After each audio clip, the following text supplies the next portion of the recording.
Saya salah satu volunteer mengajar dari rumah, mahasiswa Universitas Islam Nahdlatul Ulama Jepara, Fakultas Dakwah dan Komunikasi, Prodi Komunikasi Penyiaran Islam dari Kota Jepara, Provinsi Jawa Tengah. Belajar Kampus Merdeka merupakan salah satu kebijakan dari Menteri Pendidikan dan juga Kebudayaan yang disebut sebagai Belajar Kampus Merdeka. Tujuan dari kebijakan ini adalah untuk meningkatkan kompetensi lulusan, baik itu lulusan sosial maupun skill, agar lebih siap dan relevan dalam menghadapi zaman. Menyiapkan lulusan yang terbaik sebagai pemimpin masa depan bangsa yang unggul dan berkepribadian yang baik. Tujuan program mengajar dari rumah ini mengajak para mahasiswa yang berada di seluruh Indonesia untuk berkontribusi secara sukarelawan dalam membantu kegiatan mengajar peserta didik, baik itu peserta didik dari SD, SMP, SMA maupun PAUD dan juga TK yang mengalami kesulitan dalam proses belajar mengajar jarak jauh, dan para orang tua pun resah karena belajar jarak jauh ini hanya diberikan tugas-tugas saja dan tidak didampingi untuk menuntun dengan belajar dengan yang baik. Jadi, Kemendikbud dan organisasi mahasiswa membuat kegiatan mengajar dari rumah ini mungkin akan efektif diterapkan di masa pandemi COVID-19 ini karena harus jarak jauh dan tidak ada tatap muka. Terus program ini juga sangat bermanfaat bagi kaum muda milenial karena untuk selalu semangat menimba ilmu dan menambah pengalaman mengajar. Jadi hal itu bisa positif bagi para mahasiswa seperti kami. Terus melalui program ini para mahasiswa relawan turut serta dalam memperjuangkan kemajuan pendidikan di Indonesia dari rumah. Jadi para mahasiswa ini mengajar anak-anak para siswa entah itu dari SD, SMP, SMA, itu mengajar dan membimbing pengajaran tersebut sampai dia bisa. Terus bukan hanya membimbing dari pelajaran-pelajaran umum saja seperti bahasa Indonesia, bahasa Inggris, matematika, tetapi ada pembelajaran yang agamis seperti tata cara membaca Al-Quran, tata cara berdoa maupun yang lain, dan hal itu bisa bermanfaat bagi kehidupan mereka di masa yang akan datang, seperti foto yang saya akan tampilkan ini. Silakan ditonton. Oke, saya mulai mengajar anak-anak yang sudah tidak saya mengajar anak-anak pada sore hari karena pada siang hari jam 1 sampai jam 4 itu mereka sekolah sore atau biasa disebut dengan sekolah tadarus Quran. Dan pada jam 4 sampai jam setengah 6 itu mereka biasanya bermain, belajar maupun membantu para orang tuanya untuk menyelesaikan tugas di rumah. Terus ada beberapa siswa yang ingin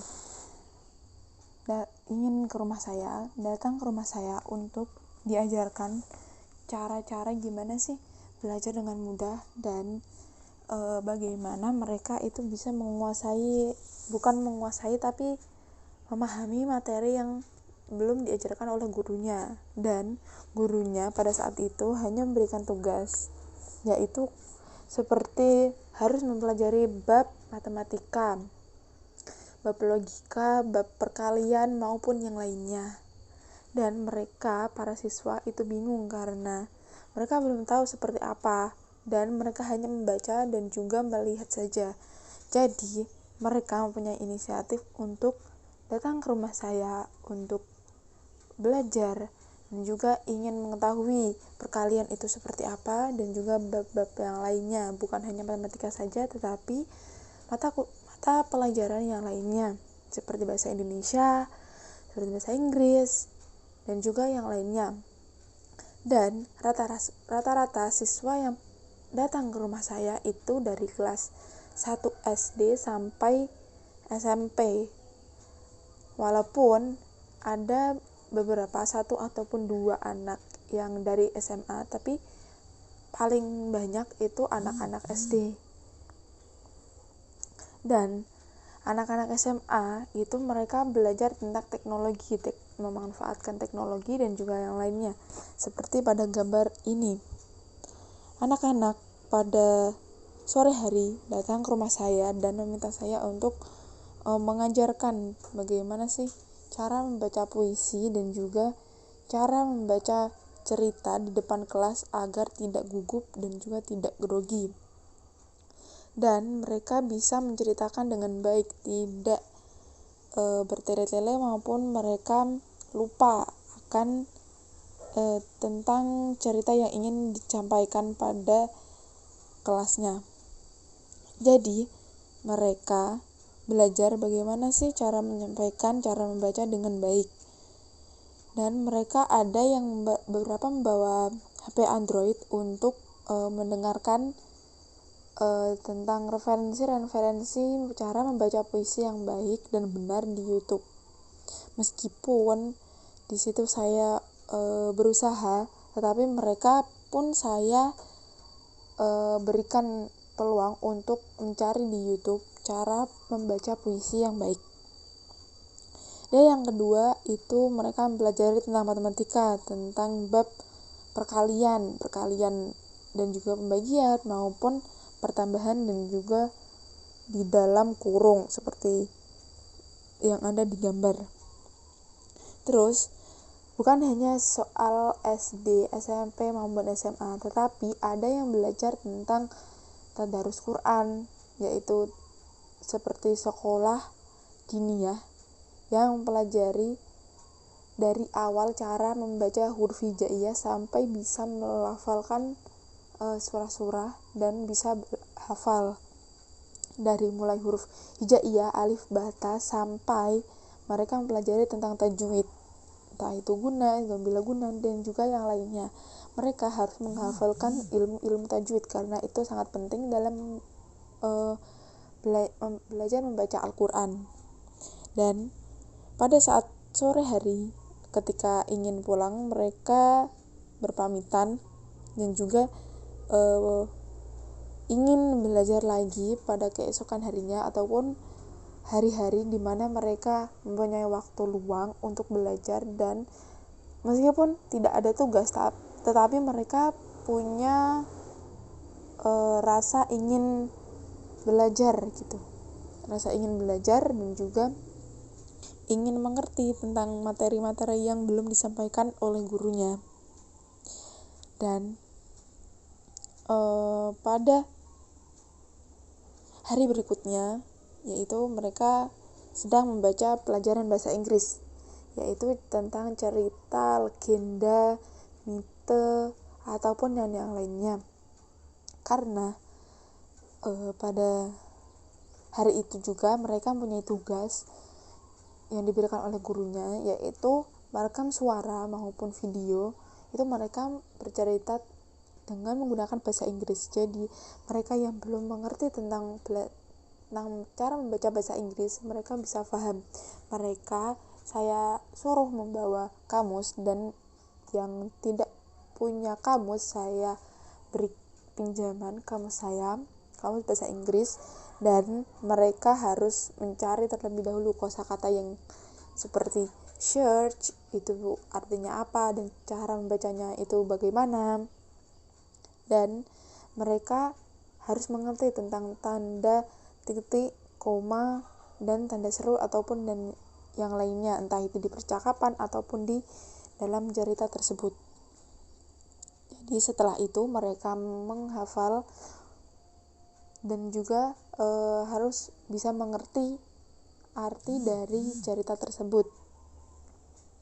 Jalan ceritanya itu mereka harus paham, dan jikalau mereka belum paham, pasti dia menanyakan tentang ini seperti apa, cara membacanya itu seperti apa.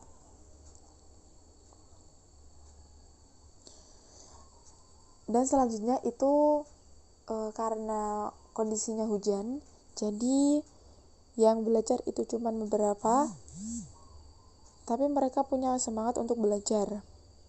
Meskipun hanya 1-2 orang, tapi mereka ya pengen belajar dan tetap mematuhi protokol kesehatan seperti memakai masker dan juga jaga jarak. Dan mereka pada saat itu meskipun hanya siswa-siswi yang sedikit, saya pertama kali itu mengajarnya pada setelah maghrib, yaitu pada jam 18.30 sampai 19.30.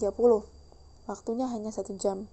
Dan pada saat itu, pada sesi pertama itu saya mengajarkan cara bernyanyi bahasa Inggris dengan melafalkannya dengan baik yang benar, cara berhitung, dan juga cara berdoa agar mereka tahu berdoa sebelum belajar dan juga setelah belajar. Terus berdoa masuk rumah maupun keluar rumah, keluar masjid maupun masuk masjid, masuk WC dan juga keluar WC, dan doa-doa yang lainnya. Bukan hanya tentang materi-materi umum saja, tetapi ada materi agama Islam, pendidikan agama Islam. Terus setelah itu berlanjut,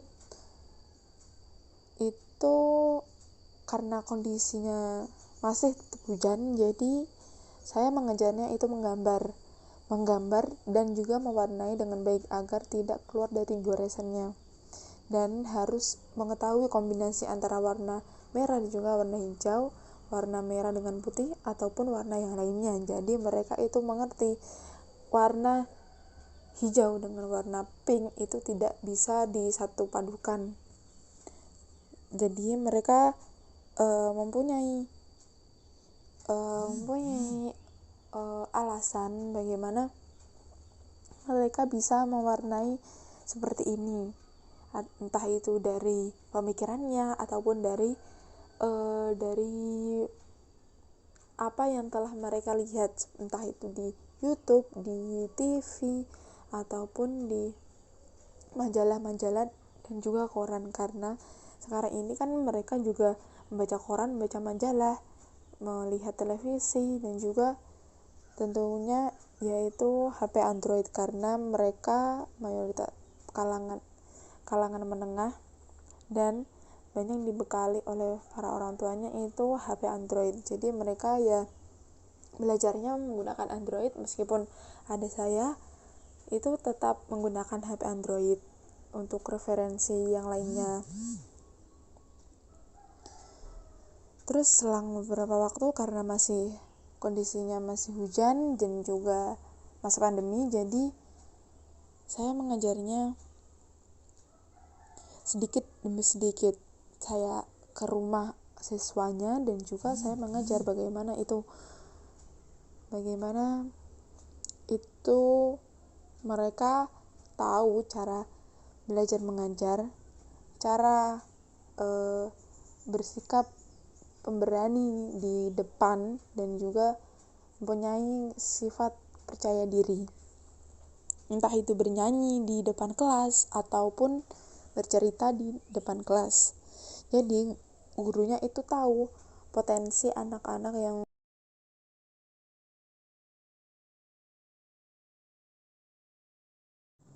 jadi gini, kenapa harus mengajar dari rumah? Nih, lihat.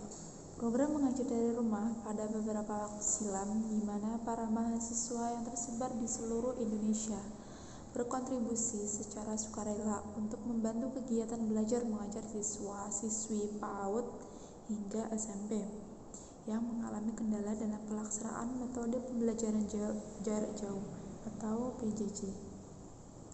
Kini program tersebut diadakan kembali untuk batch 2 dan beriringan dengan kegiatan mengubah perilaku untuk mengedukasi masyarakat terkait pencegahan penularan COVID-19. Jadi sangat sederhana mengubah perilaku ini. Ketika bertemu dengan orang lain, kita memakai masker, jaga jarak, dan juga mencuci tangan. Jika kita berinteraksi dengan orang lain, memegang barang yang dipegang oleh banyak orang, itu hal yang sangat sederhana.